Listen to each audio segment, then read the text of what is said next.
Hello दोस्तों, आप सभी का the logical Indian YouTube channel में बहुत बहुत स्वागत है। दोस्तों, संविधान के बारे में आज मैं चर्चा करूंगा और चर्चा दो बातों पर, एक समस्या, दूसरा उसका निदान। समस्या यह है कि जिस सरकार पर संविधान के संरक्षण की, सुरक्षा की, उसके सम्यक सही सटीक संचालन की जिम्मेदारी है, ऐसा लगता है कि वह सरकार उस तरह से उस संविधान के संरक्षण का कार्य नहीं कर रही है। सरकारी मशीनरी का संचालन संविधान के अनुसार उस तरह से नहीं हो रहा है जैसा संविधान में लिखा है, ऐसा सबको महसूस हो रहा है।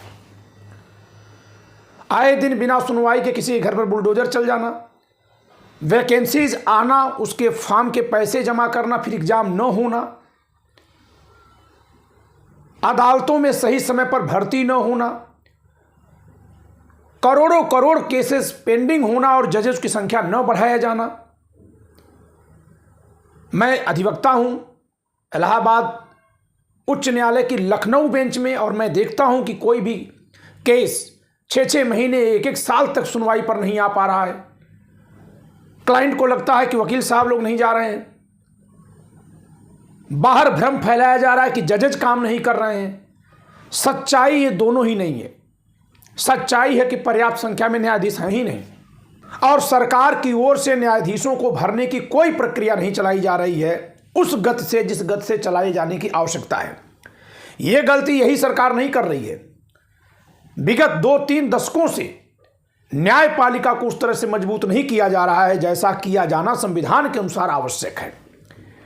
दोस्तों, अगर कहीं कोई किसी पर अत्याचार करेगा, अपराध करेगा, किसी की जमीन कब्जा करेगा, पति पत्नी में झगड़ा होगा, भाई भाई का हिस्सा हड़पेगा, संतानें अपने वृद्ध माता पिता की देखभाल नहीं करेंगी, दुकानदार अपने ग्राहक को धोखा दे देगा, बड़ी बड़ी कंपनियां आ गई हैं वो ग्राहकों को धोखा देंगी। इनमें से किसी भी समस्या से निपटने के लिए आपको कहां जाना है? न्यायालय में जाना है। तत्काल खतरा है, पुलिस के पास जाना है। न तो पुलिस की पर्याप्त संख्या में भर्ती है और न ही न्यायालयों की पर्याप्त संख्या में भर्ती है।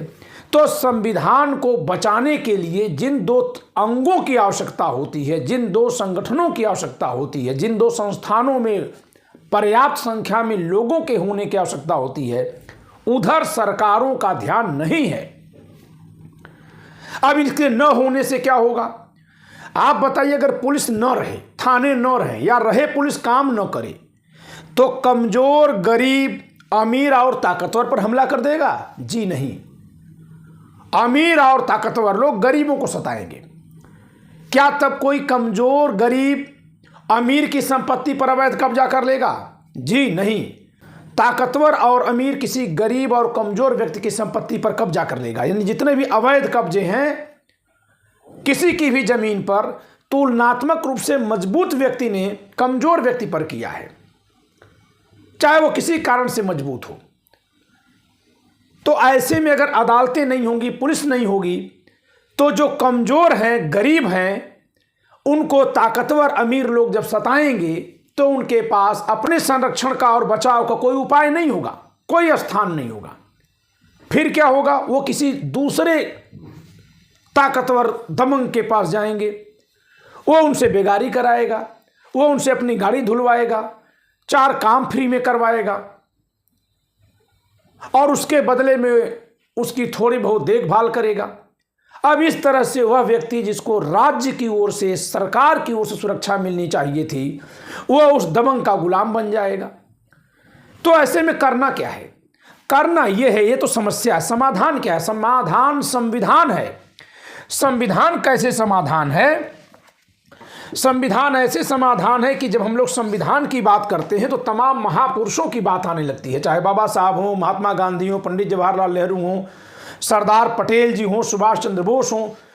ये वो आदर्श नायक हैं जिन्होंने कमजोरों के पक्ष में आवाज उठाई थी, संघर्ष किया था, बलिदान किया था।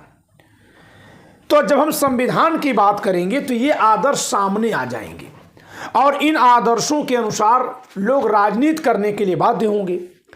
जब सरकार में ऐसे लोग जाएंगे तो संविधान की बात होने लगेगी, संविधान मजबूत होगा। संविधान मजबूत होने का मतलब कि संवैधानिक संस्थाएं मजबूत होंगी, अदालतों में जज भरे जाएंगे, पर्याप्त संख्या में पुलिसकर्मी सुरक्षाकर्मी भरे जाएंगे, उनकी प्रॉपर ट्रेनिंग होगी, वो अपराधियों के खिलाफ और पीड़ितों के पक्ष में कार्य करने के लिए प्रतिबद्ध न केवल होंगे बल्कि स्वयं से समर्पित होंगे, उनकी इस तरह से ट्रेनिंग होगी, क्योंकि जन भावना संविधान के प्रति जाएगी। अर्थात इसका समाधान संविधान में है, संविधान को जानने में है। जब हम जानेंगे तभी उसका प्रचार करेंगे। अब एक समस्या ये आती है कि संविधान को जाने कैसे। तो संविधान को जानने के लिए कुछ लोग उपाय बताने के तौर पर क्या करते हैं, संविधान की ये पूरी किताब कहते हैं ले लीजिए। इस किताब को पढ़कर समझना वकीलों के लिए कठिन होता है, जजों के लिए कठिन होता है, अधिकारियों के लिए कठिन होता है, आम आदमी तो समझ ही नहीं पाएगा, मैं दावे के साथ कह रहा हूं, क्योंकि ये कानूनी भाषा में लिखा होता है। इसलिए मैं इसी किताब को सरल भाषा में यहां लिखा हुआ हूं, इंग्लिश में और हिंदी में, आम आदमी के समझने के लायक। तो आप इन किताबों को मंगवा करके संविधान को समझिए, पढ़िए, अपने बच्चों को पढ़ाइए। मैं बताऊंगा कि इसमें पहले कौन सा पेज पढ़ें, फिर कौन सा पढ़ें। तो सबसे पहले आप जो इसमें मूल कर्तव्य पढ़िए। मूल कर्तव्य आपको अंदर मिलेगा, ऊपर से विषय सूची देखिए, अंदर पढ़िए।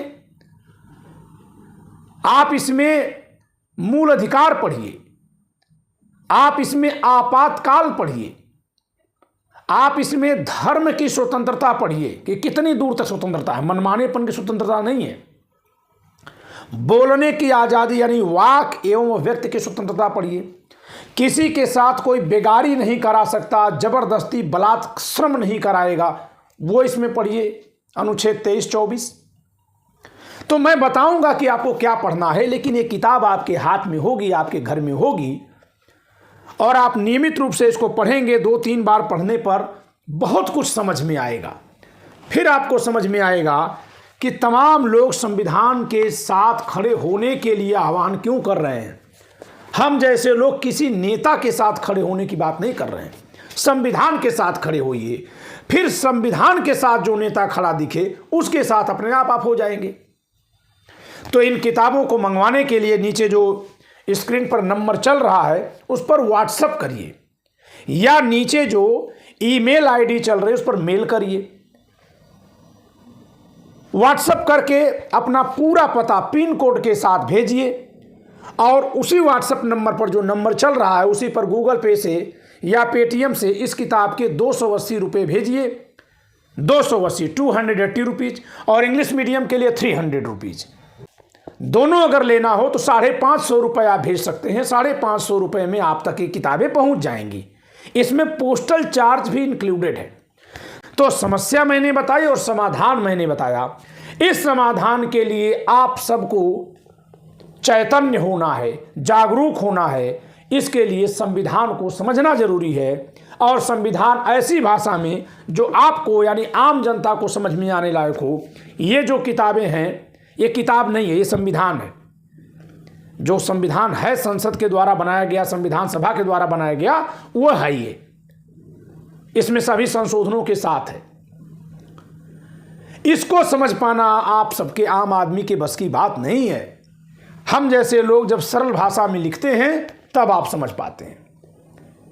संविधान पर भी वॉल्यूम में किताबें आती हैं, वो सब वकीलों के लिए होती हैं। हमारे घरों में हैं ऐसी किताबें, लेकिन आम आदमी के लिए, आम जनता के लिए यही किताब पर्याप्त है। आप अपने बच्चों को जरूर पढ़ाइए।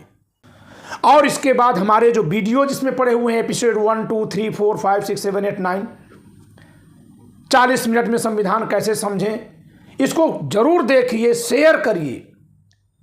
ये जान लीजिए कि YouTube के जरिए जितना सस्ते में ज्ञान मिल जा रहा है ना, इतना दुनिया में कभी किसी कालखंड में ज्ञान पाना संभव नहीं था।